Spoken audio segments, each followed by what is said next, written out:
We're Sweetleaf, and you're watching Bay Area Rocks. You're watching Bay Area Rocks, and I have Sweetleaf with me. Introduce yourselves, you guys. I'm Steve Smythe, and I play guitar. I'm Lasso Zanuck. I'm the vocalist. Chris Newman, the drummer. Steve Hoffman, bass. So how long have you guys been doing this Black Sabbath tribute? And tell me a little... Way too fucking long with these guys, man. No, I'm just kidding. It's coming on, actually, I think it's about 16 years for us, I think, to be exact. But 10 with us. Was it 10 or 11 with us? 93, yeah, with us three, and then with Chris, it was 99. Something like that, yeah. And I started it in 89. Yeah, so he's been doing it for 21 years. Is that right? Can I do math? Yeah. Okay. You're cool. really good at it, actually. And guitar.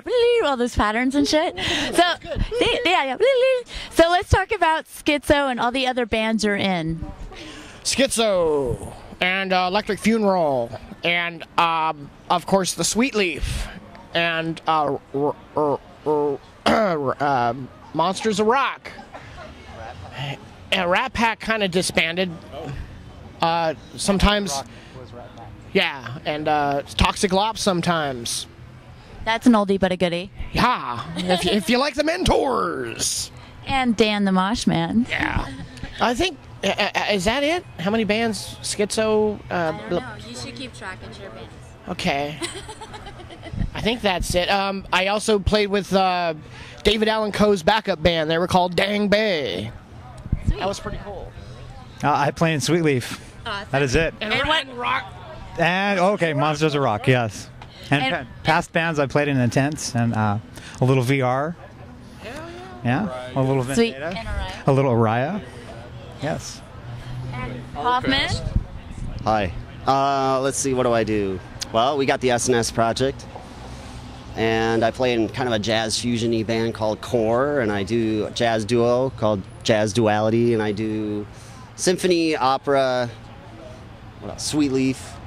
There's a puppet show in there somewhere as well. There is. Plays beforehand. Because you got to make the dough, and I think that's about it, actually. And you. Oh God.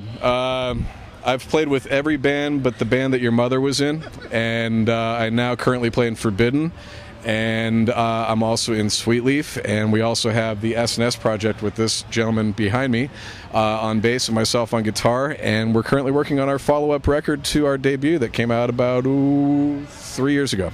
And what's that going to be called? We don't know yet. Shit, I thought it was going to get... Good. Of course it will be good. So let's talk about how you guys wanted to be in a Black Sabbath tribute band. What inspired you to be in that? What inspired? Well, of course, we dug Ozzy and the Black Sabbath. And, I was kind of built and looked like him. So I'm like, hey, it was either a Meatloaf tribute or a Black Sabbath tribute. So I think a Black Sabbath tribute would have been better. And then... some of my members went to jail, and then they went to drug rehab, and then I asked these guys. And then you brought out the cocaine and got snowblind. Oh, God. Hell yeah. Yeah. Sweet.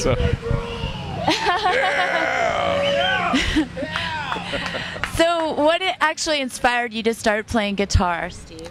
Wow.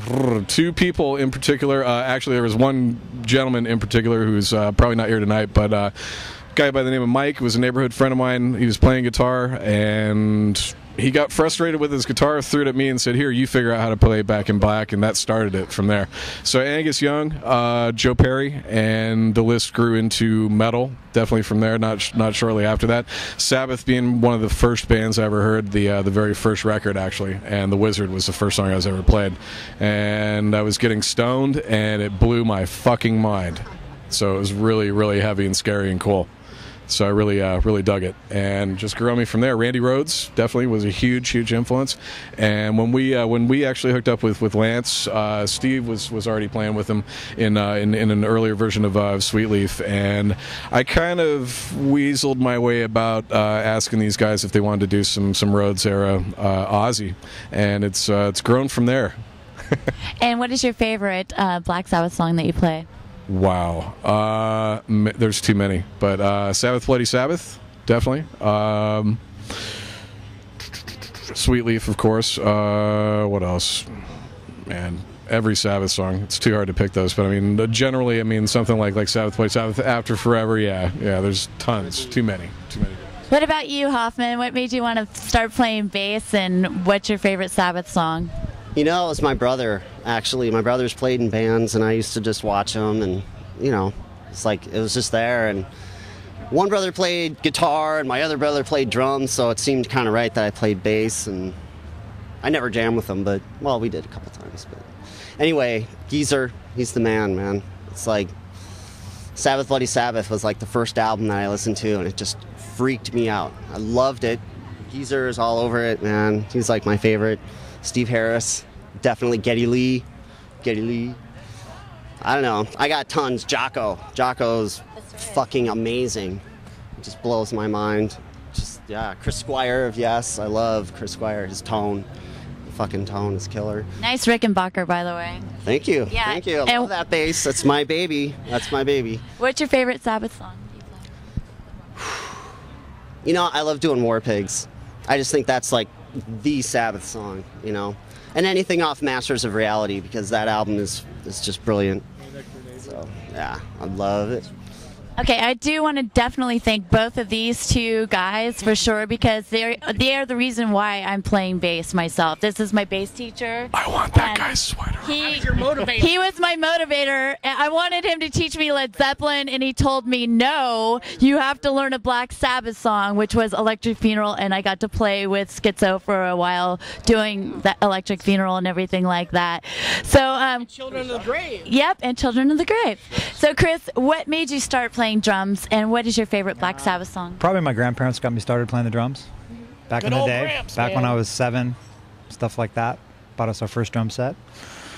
What was the next question? And your favorite Sabbath song? Oh man, probably Sabbath Bloody Sabbath.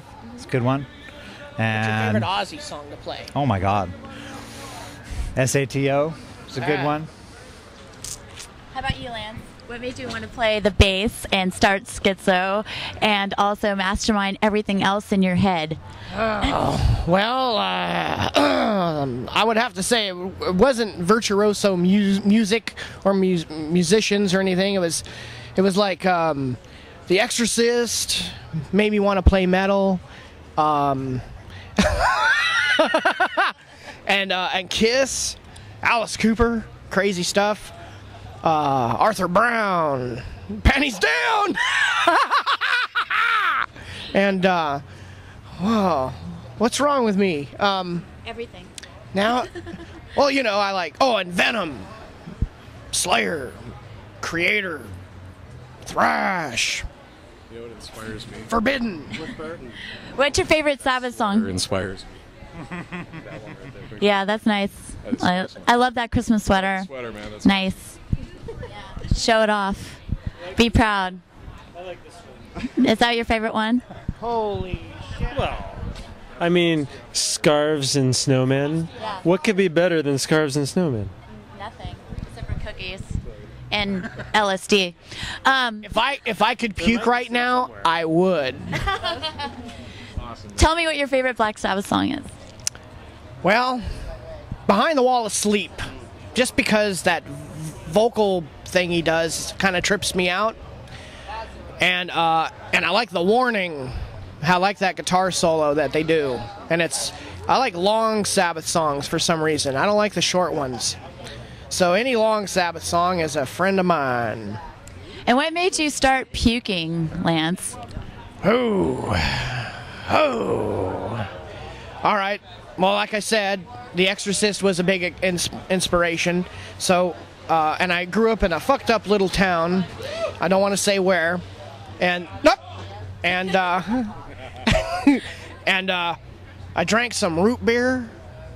And I was with my drummer my friend drummer Dave at the time, and we're waiting for some people to walk by, and the root beer became foamy, and I went blah, and I rolled my eyes like I was possessed, ah, and the old people freaked out, and that was like my first audience, and I was like kind of turned on by that, and I'm like, hey, why don't you play drums and I'll play bass and guitar, and let's get this schizo thing going, and so that's how we did it.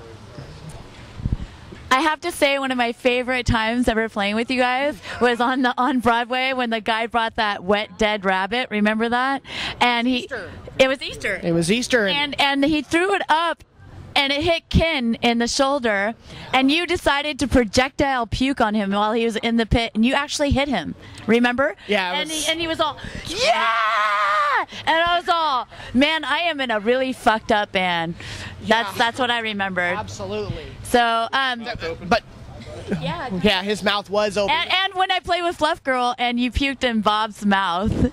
That was Bob Madigan. Yeah, poor Bob Madigan. Now let's talk about that wet dead rabbit. Okay. Now I saw what happened with that because You did? after after it hit Ken in the shoulder and it fell down on his pedal board, he kicked it, and it went wrapping around some girl who was headbanging in the front. It wrapped around her neck like a shawl. wow. Wet dead rabbit on Halloween. We're in the middle of an interview, Lisa. Oh shit! Look at this though. You This found is it. what I bought. That's sweet. Wait, show them this way. Art. Joe Leonard. Joe Leonard. Leonard. Great tattoo artist in Santa Rosa for sure. And this is Lisa Hutchinson. He does. Hi. Good to meet you. We go way back. We Yeah. saw My Bloody Valentine For together. fuck's sake, that Remember was that? gnarly. Yeah, and I think I bled out of my ears. That's so sweet. It was wicked. Sweet. Awesome. So when is your next gig? Are you? I love you too. It's okay. Beautiful. Okay, I'll see you. When's your guys' next gig? Are you going to play Sweet Leaf soon, or do you have anything that's coming up? Next year, probably. For next year. Yep. But we're kinda- gonna have to see, I guess, right? Yeah. If we have any time. It's kind of like a one a year kind of thing. It's just sort of. It's our annual get It's together. it's like a it's a get together. We'd like you know, to do with more, but friends. I don't live here anymore, so it's it's I live in London, yeah, it's really which tough. we covered on the Forbidden episode. Yeah, It's like, that's true. Long time no see. yes, yeah. So, what about the SNS project? Well, we're writing for it right now, and the good thing about that, very similar to the writing process for the Forbidden record, we can do a lot of Skyping, email, things like that. I mean, 21st century is here now, and we can actually take advantage of that and make a record. It's very possible. So no shows out yet. No shows. No, we're not doing anything until we've got basics finished, and that's our goal. Right now, we've got about 4 or 5. Pretty much there. We'll start rolling. Yeah, Definitely. And we've got probably another 4 or 5 left that we're in various stages, and maybe another 2 more after that, and then we'll call it a record. Lance, when's the next Schizo gig? The next gig, with Blind Illusion at Chris's Club in Vallejo on the 8th of January next year, 2011. And then we're mixing and recording and doing the new album, Dementia Praecox. It's our 19th album. What about anything? Saying that, I hate saying that. Why? That's awesome. 19's a good number. And then 2011 is also Schizo's 30th year together. Wow, that is incredible. That is really incredible. Good job, Lance. Really. Thanks. What other gigs got coming, or do you have any other gigs coming up? No. Okay. Well, that's cool. Well, I want to thank you guys for your time, and I want to thank you for having such a good influence in my life. Hell yeah. And also you for having a good you. influence in my life. Being my roommate. Yeah, and being a great roommate at Yeah. that. And I want to thank you too, because you've been a good influence in my life. And you, motherfucker. I had to run away from him on stage because I was afraid he was going to puke on me. I would never puke on you. Well, thank you so much, and Sweet Leaf, check them out.